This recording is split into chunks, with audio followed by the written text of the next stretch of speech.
Bismillahirrahmanirrahim.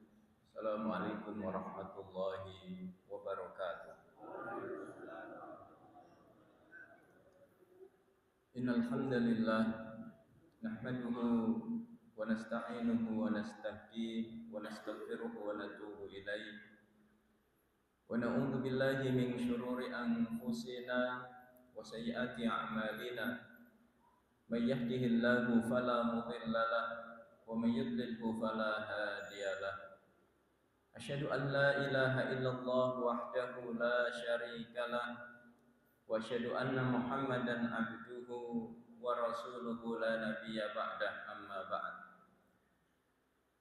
Faqala Allahu azza wa jalla fi kitabihil karim, a'udzu billahi minasyaitonir rajim.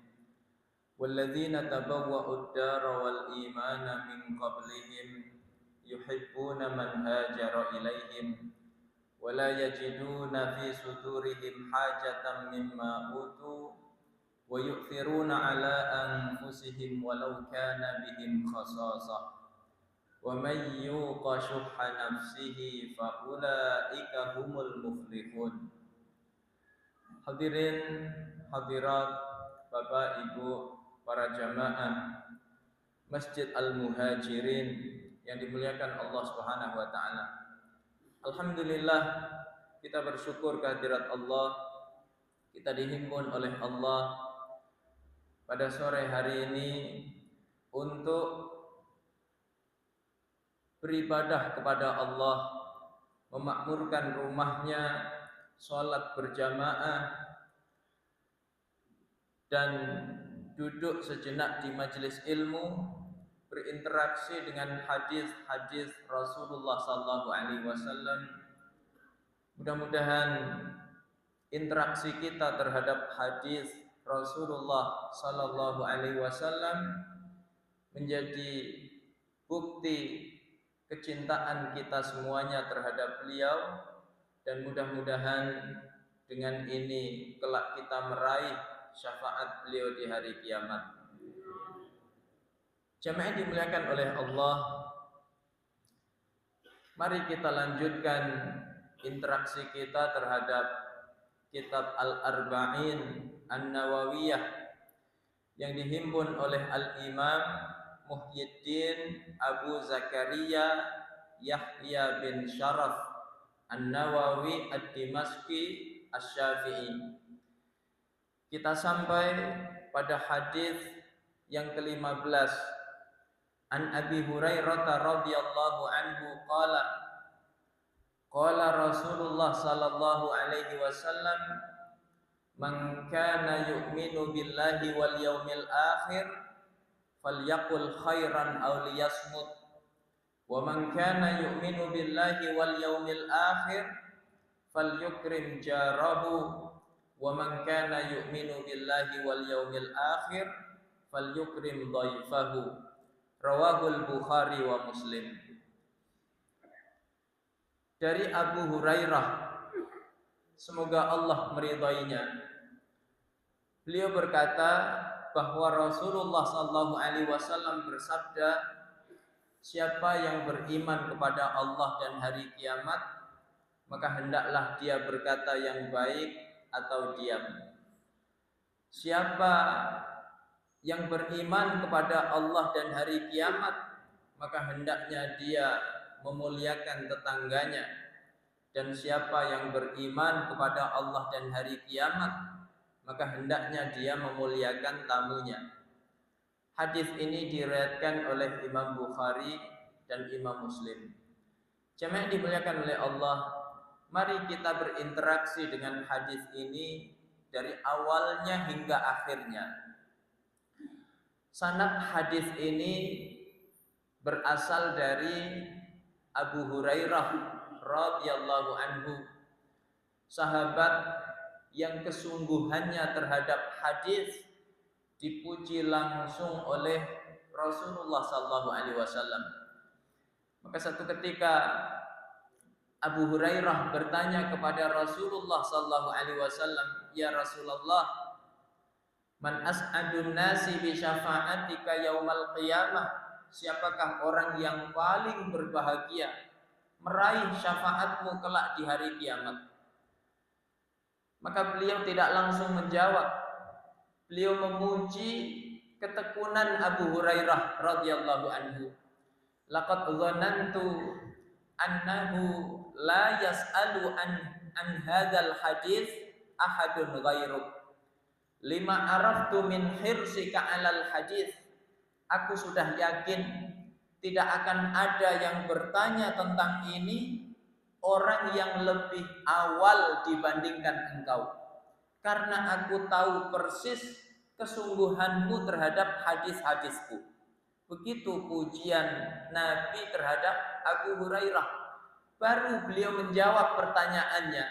Kata beliau, as'adun nasi bi syafa'ati yaumal qiyamah man qala la ilaha illallah khalisan min qalbi.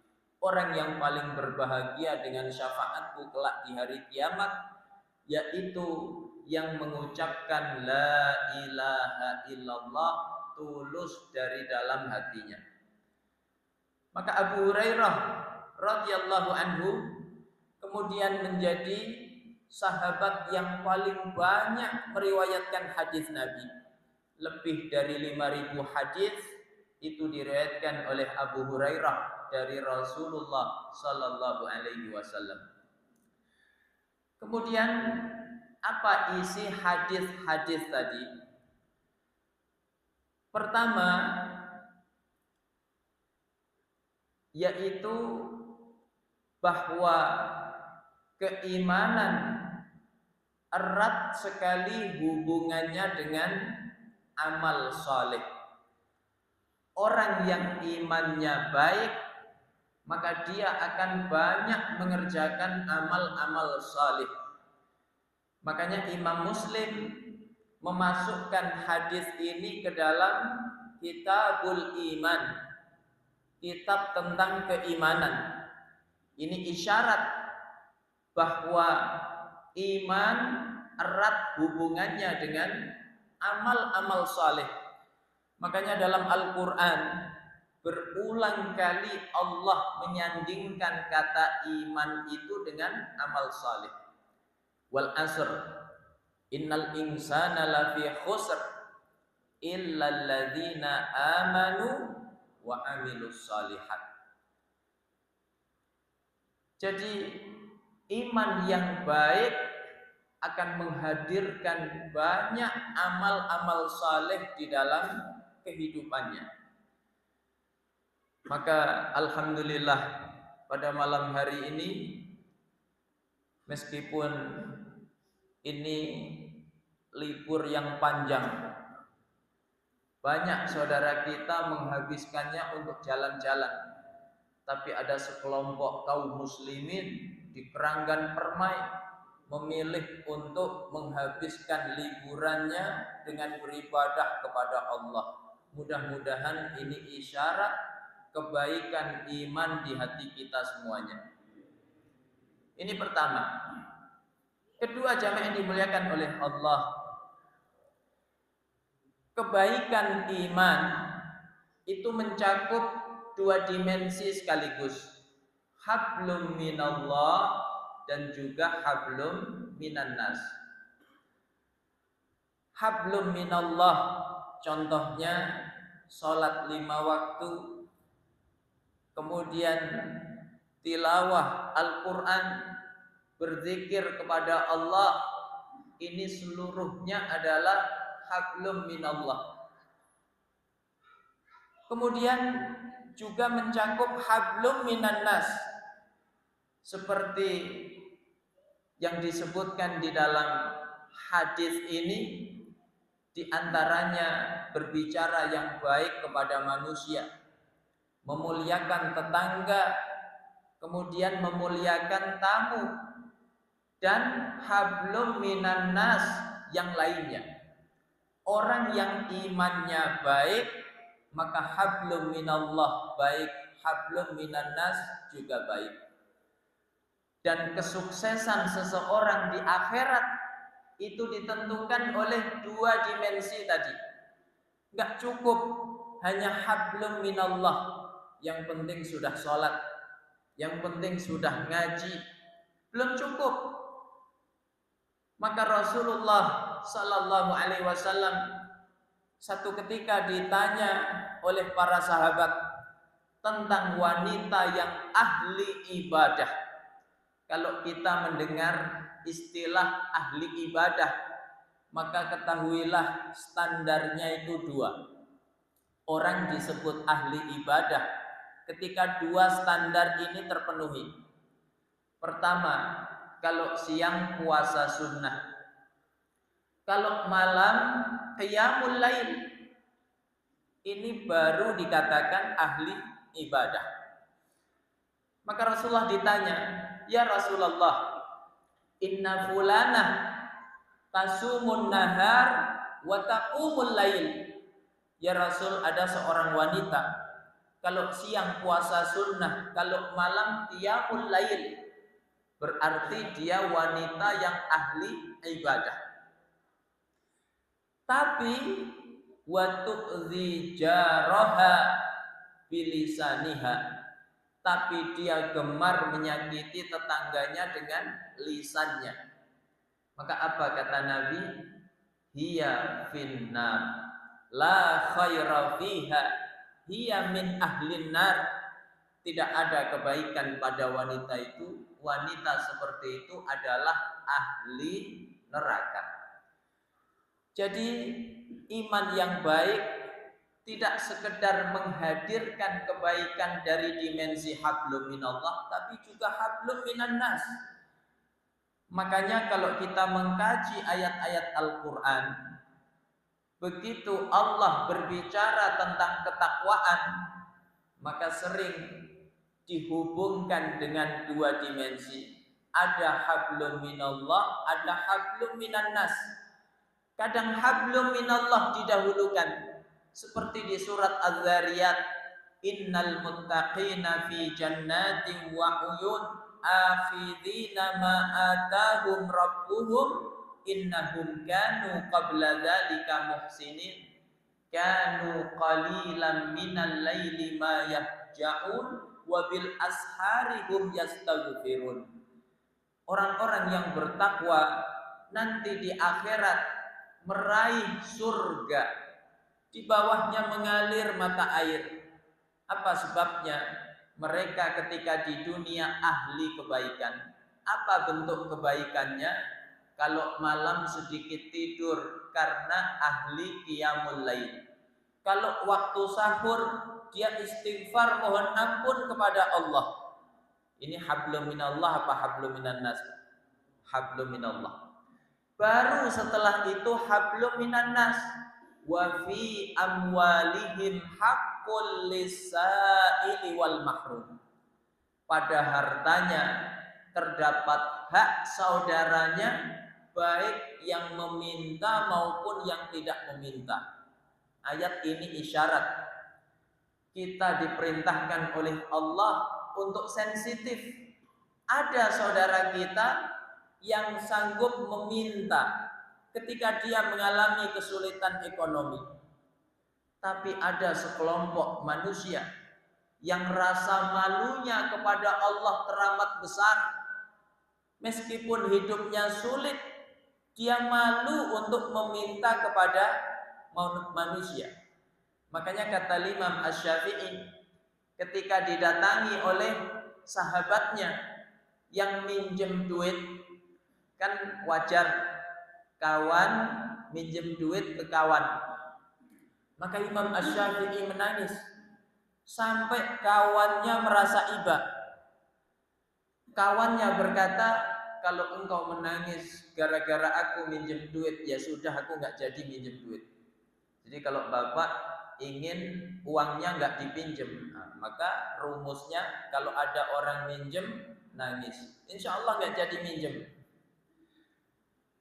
Maka Imam Asy-Syafi'i berkata, tidak wahai saudaraku, Aku malu, aku mengaku sebagai sahabatmu, tapi aku tidak tahu kebutuhanmu. Seharusnya aku tahu kebutuhanmu tanpa engkau datang kepadaku. Jadi hablum minallah didahulukan, baru hablum minan nas. Tapi terkadang di ayat yang lain hablum minan nas didahulukan, baru kemudian hablum minallah.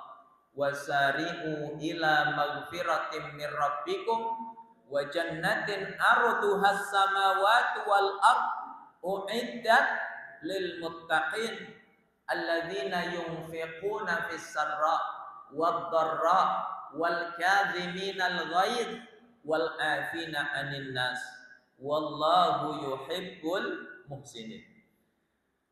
Bersegeralah kalian menyongsong ampunan dari Tuhan kalian dan surga yang luasnya seluas langit dan bumi, yang itu Allah siapkan untuk orang-orang yang bertakwa. Apa cirinya? Mereka yang mau berinfak, membantu saudaranya, baik ketika lapang maupun sempit. Di awal bulan masih lapang, dia berinfak.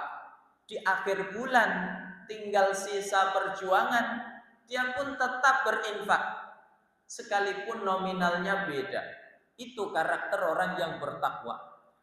Wal kadhiminal ghaidh, yang menahan amarahnya. Wal afina 'anil nas, memaafkan manusia. Ini hablum minallah apa hablum minan nas? Minan nas didahulukan oleh Allah, baru hablum minallah. Walladzina idza fa'alu fahishatan aw zalamu anfusahum dzakarullah fastaghfaru lidzunubihim. Mereka ketika terjatuh dalam kekhilafan atau berbuat zalim, langsung beristighfar, mohon ampun kepada Allah Subhanahu wa taala. Ini yang kedua.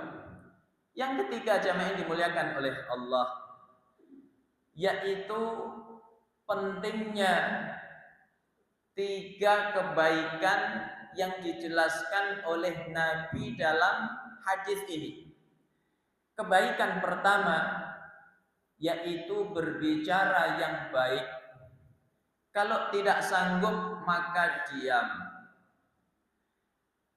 Berbicara yang baik ini ibadah yang sangat besar. Orang bisa meraih pahala yang banyak itu melalui lisannya. Makanya dulu ada tabi'in namanya Abdullah bin Zaid al-Jarmi, diuji oleh Allah dengan berbagai kesulitan ekonomi. Dia miskin, dia tinggal di gubuk yang sudah usang di tengah gurun Sahara. Diuji dari kesulitan kesehatan.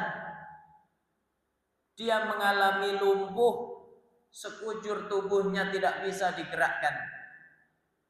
Pandangannya mulai kabur, pendengarannya sudah berkurang. Kemudian diuji oleh Allah dengan musibah yang berat. Anak laki-laki satu-satunya yang usianya belum balik 3 hari hilang. Maka ada seorang pasukan menjaga perbatasan. Dia curiga terhadap gubuk yang sudah usang ini. Jangan-jangan itu tempat persembunyiannya musuh. Maka diintai. Begitu sudah dekat, sayup-sayup terdengar suara zikir yang luar biasa. Allahumma a'inni ala zikrika. Ya Allah, bantu aku untuk terus mengingatmu. wa syukrika, dan bersyukur kepadamu karena engkau telah memberi kenikmatan yang begitu banyak kepadaku dan engkau melebihkan aku atas kebanyakan manusia. Maka pemuda ini heran, dia bertanya, wahai kakek, mengapa engkau berzikir seperti itu? Apa jawaban kakek itu? Karena Allah masih memberiku nikmat lisan. Tangannya sudah lumpuh, kakinya lumpuh, tidak bisa digerakkan. Pandangannya kabur, pendengarannya berkurang. Praktis hanya lisan yang masih berfungsi. Maka dia sadar betapa besarnya nikmat lisan. Dia tetap memuji kebesaran Allah di tengah kekurangannya. Maka dia berkata, demi Allah, seandainya aku ditenggelamkan ke dalam lautan atau terkubur dalam reruntuhan gunung, aku akan tetap memuji kebesaran Allah karena aku masih memiliki nikmat lisan. Maka dengan lisan orang bisa meraih pahala yang besar. Bagaimana caranya? Dia gunakan lisannya untuk berbicara yang baik saja. Kalau tidak sanggup, maka diam. Dan Rasulullah menghubungkan itu dengan kebaikan iman seseorang. Siapa yang beriman kepada Allah dan hari kiamat, maka hendaknya dia bicara yang baik atau diam. Lisan itu punya peran yang sangat penting terhadap hati. Kata Nabi, la yastaqimu imanu ahadikum hatta yastaqima qalbuhu wa la yastaqimu qalbuhu hatta yastaqima lisanuhu.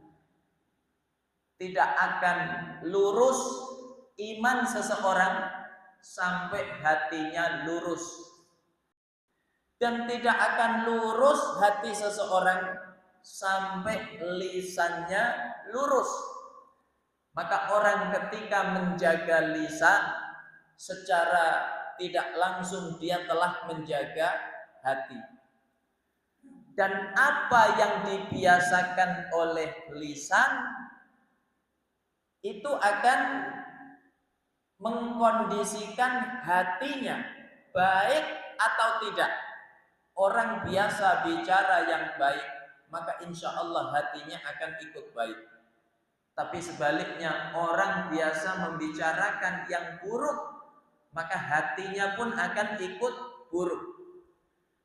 Dan apa yang dibiasakan oleh lisan semasa hidup, itulah yang akan terucap ketika dia diwafatkan oleh Allah Subhanahu wa ta'ala.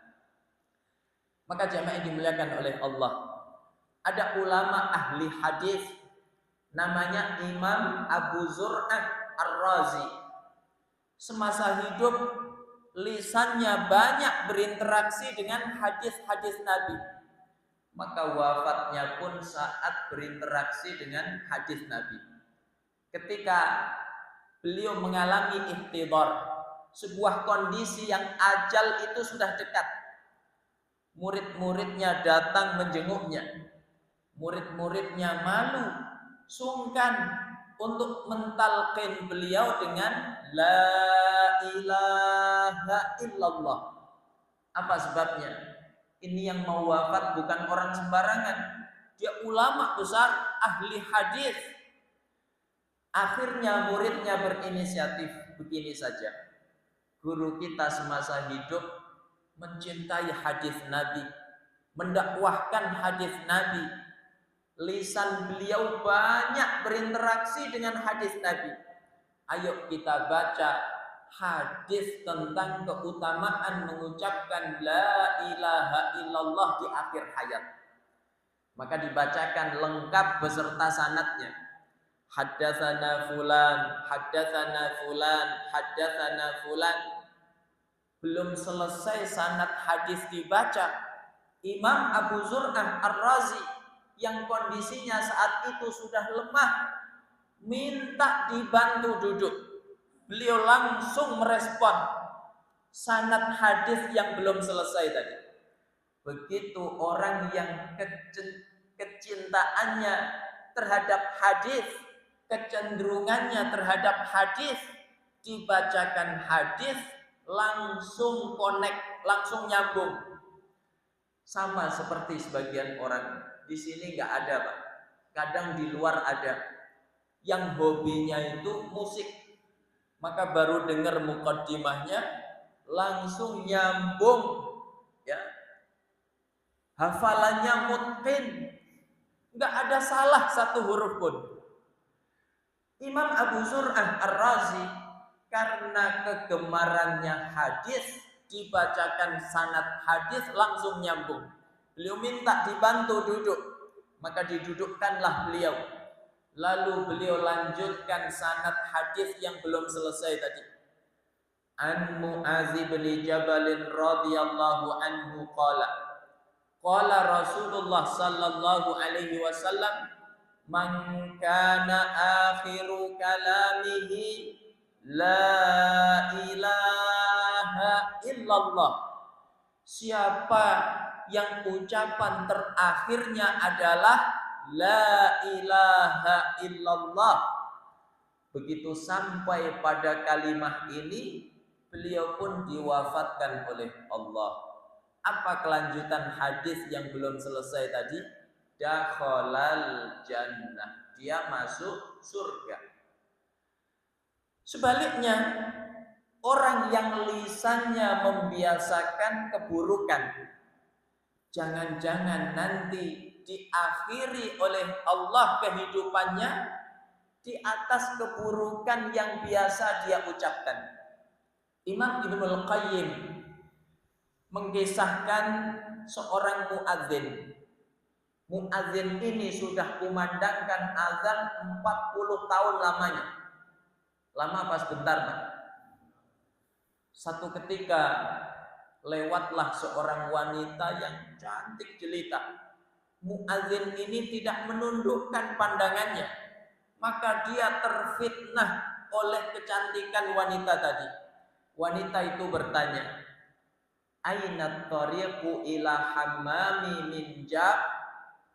Pak, mana jalan menuju kamar mandi min jab? Sebuah kamar mandi umum saat itu. Maka muadzin itu langsung punya niat jahat, pikirannya kotor. Dia menunjuk ke arah rumahnya. Itu, Mbak, sebelah sana itu. Akhirnya wanita itu masuk ke dalam rumahnya. Muadzin itu mengikutinya diam-diam, lalu dia pun ikut masuk, lalu dikunci pintunya. Wanita ini sadar, dia telah dijebak, dia telah ditipu. Maka cara untuk menyelamatkan diri adalah dengan berpura-pura. Wanita itu kemudian berkata, limadza la tashtari ma ladza minat ta'ami wasyarab? Mengapa engkau tidak membeli makanan, minuman yang lezat agar kita bisa menikmati malam ini bersama-sama? Muadzin itu seketika kegirangan. Dia mengira wanita itu mau dengannya. Maka dia keluar dari rumahnya dengan semangat 45. Dia berkata, as-sa'ah sa'atiki bi kulli ma turidin. Tunggu sebentar, aku akan datang membawa apapun yang kamu minta. Maka dia pun keluar belanja, beli kopi, beli mie, beli cemilan. Begitu dia pulang kembali ke rumahnya, wanita itu sudah kabur melarikan diri. Laki-laki jatuh cinta, cintanya tak sampai. Itu sakitnya di mana, Pak? Itu yang dialami muadzin tadi. Maka akhirnya dia pun stres. Lalu dia bersyair, Ya rubba qailatin yauman wa qad ta'ibat aina tariqu ila hammami min jab. Duhai wanita yang cantik jelita, yang hari itu telah kelelahan, yang dia bertanya kepadaku, di manakah jalan menuju kamar mandi minjab? Maka dia keluar dari rumahnya mencari wanita itu kemana-mana sambil bersyair. Maka dia pun tinggalkan kebaikannya. Dia tidak lagi azan di masjid, hilang kabarnya entah kemana. Makanya hati-hati Pak, kalau ada muadzin hilang kabarnya, jangan-jangan kecantol. Jamaah yang dimuliakan oleh Allah, ini berlangsung berbulan-bulan lamanya, sampai berita tentang muadzin yang stres karena jatuh cinta, cintanya tak sampai, ini tersebar kemana-mana. Akhirnya tibalah sakaratul maut. Manusia mentalkinnya la ilaha illallah, tapi dia tidak sanggup mengucapkan kalimat itu. Padahal 40 tahun dia menutup azannya dengan kalimat la ilaha illallah. Dia justru mengulangi terus syairnya tadi, ditalqin la ilaha illallah. Dia malah berkata ya rubba qailatin yauman wa qad ta'ibat aina tariqu ila hammami min jab. Sampai akhir hayatnya yang terucap adalah syair tadi, ya. Makanya mengucapkan kalimat yang baik ini penting. Ini bukti baiknya iman kita kepada Allah dan hari kiamat. Ini pertama. Kebaikan kedua yang disebutkan oleh Nabi dalam hadis ini, yang dikaitkan dengan baiknya iman seseorang, yaitu memuliakan tetangga. Wa man kana yu'minu billahi wal yaumil akhir falyukrim jarahu. Siapa yang beriman kepada Allah dan hari kiamat, hendaknya dia muliakan tetangganya. Memuliakan tetangga ini kebaikan yang sangat utama. Bayangkan manusia terbaik seperti Rasulullah SAW yang dijamin surga itu masih diberi wasiat oleh Jibril. Nabi bercerita, mazala Jibrilu yusini bil jar hatta dhanantu annahu sayuwarrithu. Jibril itu terus mendatangiku, berwasiat kepadaku agar aku berbuat baik kepada tetangga, sampai aku mengira jangan-jangan tetangga itu bisa menjadi ahli waris. Bayangkan Pak, kalau tetangga bisa jadi ahli waris, itu betapa nikmat tinggal di komplek perumahan seperti ini. Nah, itu tetangga sudah masuk rumah sakit, ya. Kira-kira doanya semoga cepat sembuh atau cepat wafat. Nah, ini contoh saja Pak. Jadi saking seringnya Nabi diwasiati Jibril untuk berbuat baik kepada tetangga, sampai Nabi mengira jangan-jangan tetangga itu bisa menjadi ahli waris bagi tetangganya. Maka lihat bagaimana para sahabat hari itu benar-benar menjaga hak bertetangga, karena ini menyangkut iman kepada Allah dan hari kiamat. Ketika Rasulullah berhijrah ke Madinah, maka beliau tinggal di rumah sahabat yang bernama Abu Ayyub Al-Ansari. Sahabat yang menjadi teladan dalam peristiwa fitnah terhadap istri Nabi yaitu Aisyah radhiyallahu anha. Sampai Al-Quran mengabadikan keteladanan keluarga Abu Ayyub Al-Ansari. Laula id sami'tumuhu dhannal mu'minuna wal mu'minatu bi anfusihim khaira wa qalu hadza ifkum mubin. Dalam surat An-Nur. Mengapa ketika berita buruk itu tersebar, kaum muslimin, kaum muslimat tidak berbaik sangka terhadap diri-diri mereka, dan mereka berkata ini kebohongan yang nyata. Apa sebab turunnya ayat ini, Pak? Istri Abu Ayyub bertanya kepada suaminya, wahai suamiku, apa pendapatmu tentang berita yang menimpa Aisyah? Maka suaminya balik bertanya, wahai istriku, kalau kamu di posisi Aisyah, mungkinkah kamu mengerjakan perbuatan itu? Maksudnya zina. Kata istrinya, demi Allah, aku tidak mungkin mengerjakan perbuatan itu.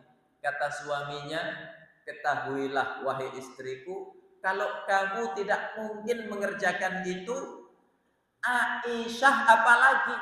Aisyah jauh lebih baik dibanding kamu. Ya. Maka Abu Ayyub itu rumahnya 2 lantai, Pak.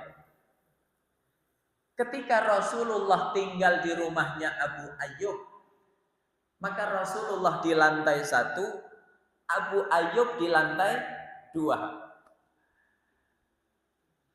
Ketika malam hari, Abu Ayyub terbangun dari tidurnya. Astagfirullah. Masa kita di atas, Rasulullah di bawah? Kalau kita berjalan, seolah-olah kita berjalan di atas kepala Rasulullah SAW. Maka beliau langsung malam itu keluar dari rumahnya, tidur di luar. Begitu adab terhadap Nabi. Akhirnya Rasulullah tahu. Maka Rasulullah berkata, lantai bawah itu lebih mudah bagiku. Apa kata Abu Ayyub? Ya Rasulullah, tidak mungkin aku berjalan di sebuah atap sedangkan engkau ada di bawahnya. Akhirnya Rasulullah pindah ke lantai atas, Abu Ayyub di lantai bawah. Maka berdasarkan kisah ini, kata para ulama, begitu adab bertetangga.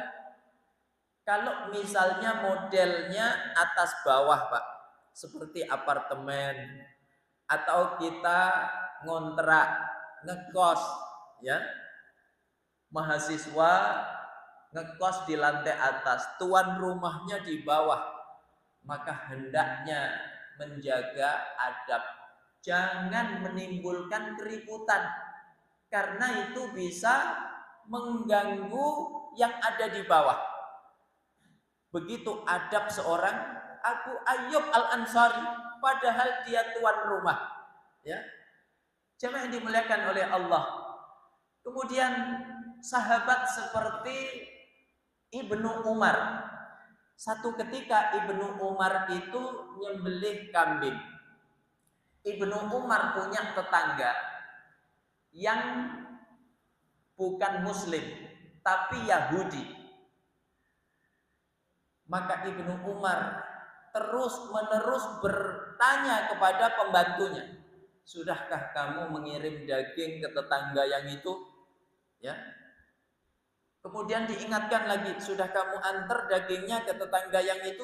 Sampai pembantunya ini heran, mengapa engkau terus menyuruhku mengantar daging ini ke rumah orang Yahudi itu?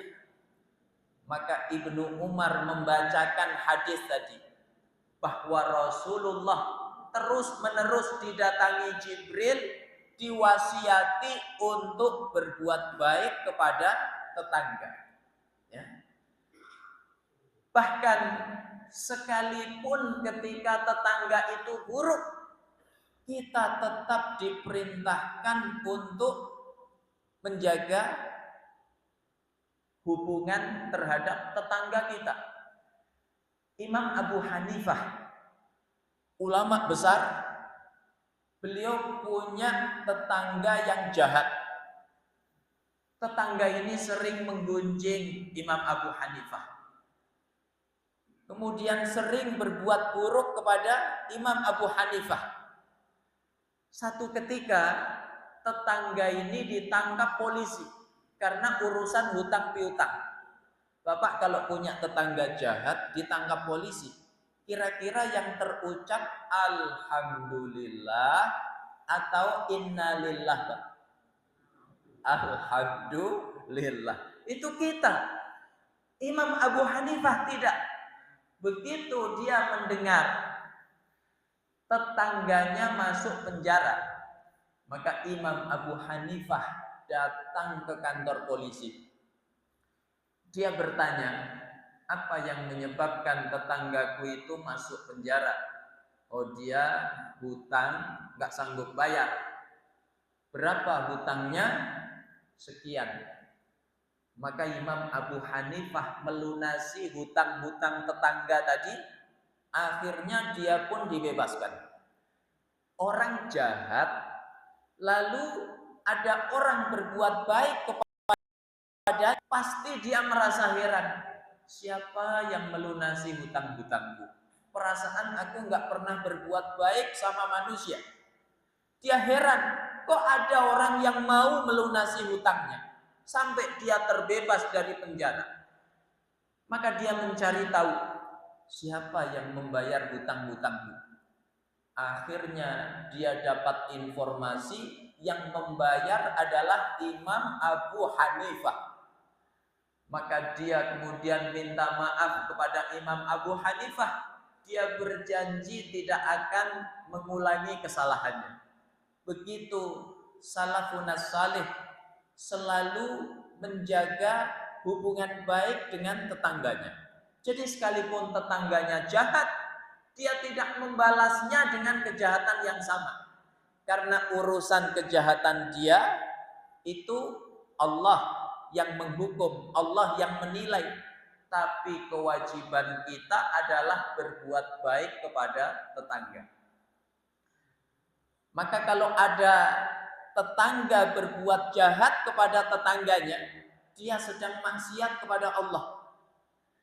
Jangan kita membalasnya dengan maksiat yang sama. Ya. Begitu keteladanan dari Imam Abu Hanifah. Terakhir jamaah yang dimuliakan oleh Allah. Kebaikan yang ketiga yang disebutkan dalam hadis ini yaitu memuliakan tamu. Kata Nabi, wa man kana yu'minu billahi wal yaumil akhir falyukrim dhaifahu. Siapa yang beriman kepada Allah dan hari kiamat, hendaknya dia memuliakan tamunya. Memuliakan tamu ini kebaikannya manusia-manusia terbaik di zaman dahulu. Para nabi, karakter mereka itu memuliakan tamu. Nabi Ibrahim didatangi 3 malaikat, Jibril, Mikail, Israfil, dalam wujud manusia. Disebutkan dalam surat Az-Zariyat, hal ataka hadithu dhaifi Ibrahim al-mukramin iddakhalu alaihi faqalu salama qala salam qaumun munkarun faragha ila ahlihi faja'a bi'ijlin samin faqarrabahu ilaihim qala ala ta'kulun fa'aujasa minhum khifah qalu la takhaf wa basyaruhu bi ghulamin alim. Nanti baca terjemahannya, Pak. Ketika Nabi Ibrahim didatangi 3 malaikat itu, Nabi Ibrahim maka menemui istrinya, lalu menyembelih anak sapi, lalu dagingnya dipanggang disuguhkan kepada tamu. Bapak kalau bertamu disuguhi daging sapi, Itu tuan rumahnya berarti dermawan atau pelit, Pak? Seperti itu kedermawanan Nabi Ibrahim, ya. Nabi Muhammad sallallahu alaihi wasallam gak kalah dermawannya. Kebiasaan beliau itu memuliakan tamu. Makanya Khadijah menghibur Nabi ketika ketakutan bertemu Jibril dalam wujud aslinya pertama kali di Gua Hira. Nabi menggigil ketakutan. Kata Khadijah, "Kalla wallahi ma yukhzikallahu abada." Sekali-kali tidak, wahai suamiku, demi Allah tidak mungkin Allah menghinakanmu selama-lamanya. Apa di antara kebaikan Nabi yang disebut Khadijah? Innaka ya latasilur rahim wa tuqrid dhaif. Engkau gemar menjamu tamu. Maka satu ketika Nabi kedatangan tamu, tapi di rumah Nabi tidak ada makanan yang bisa disuguhkan. Akhirnya apa? Nabi menawarkan kepada sahabat, ayyukum mayyudhifu hadhil lailah. Siapa di antara kalian yang sanggup menjamu tamuku malam ini? Maka sahabat Ansar tunjuk jari, saya ya Rasul. Padahal sahabat ini miskin, dia nggak punya makanan yang cukup. Maka dia pulang menemui istrinya. Ini tamunya Rasulullah, ayo kita muliakan. Kata istrinya, di rumah tinggal makanan yang cukup untuk anak kita.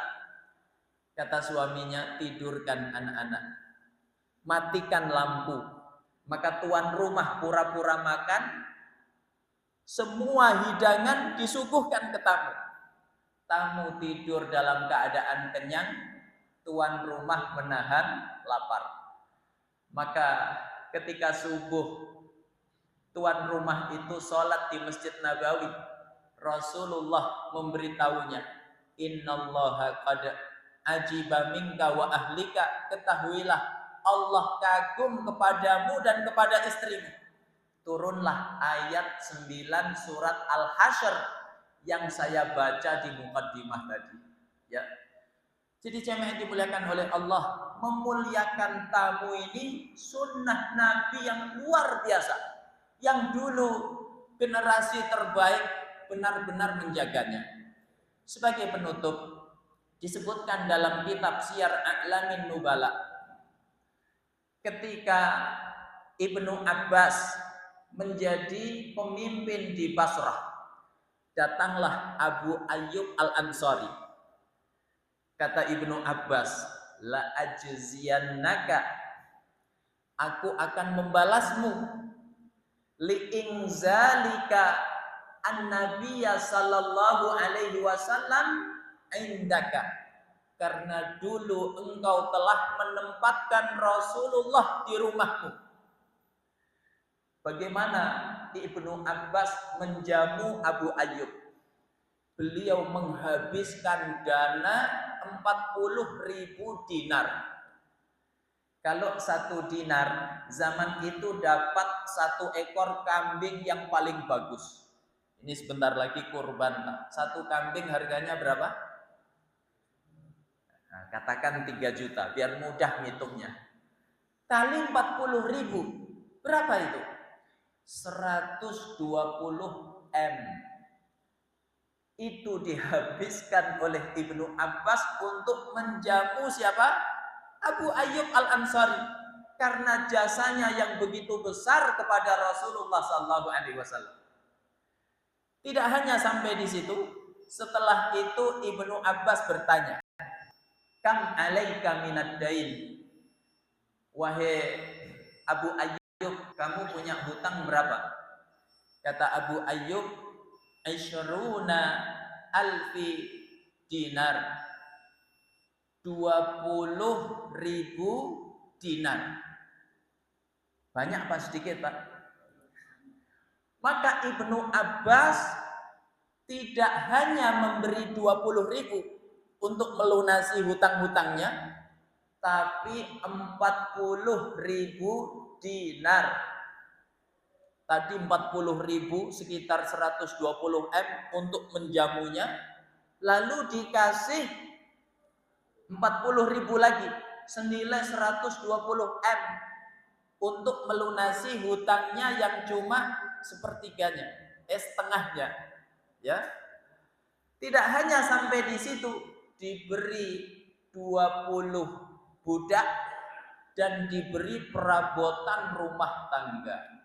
Bapak kalau bertamu di rumah yang tuan rumahnya seperti itu, maka kita katakan tuan rumah itu pelit apa dermawan, Pak? Dermawan. Begitulah kedermawanan sahabat-sahabat Nabi di dalam menjamu tamu mereka. Hadis ini diriwayatkan oleh Imam Bukhari dan Imam Muslim. Mudah-mudahan bermanfaat untuk saya pribadi dan kita semuanya, dan semoga interaksi kita terhadap hadis-hadis Nabi semakin mendekatkan kehidupan kita terhadap sunnah Rasulullah SAW, sehingga kehidupan kita insya Allah semakin diberkahi oleh Allah Subhanahu wa taala.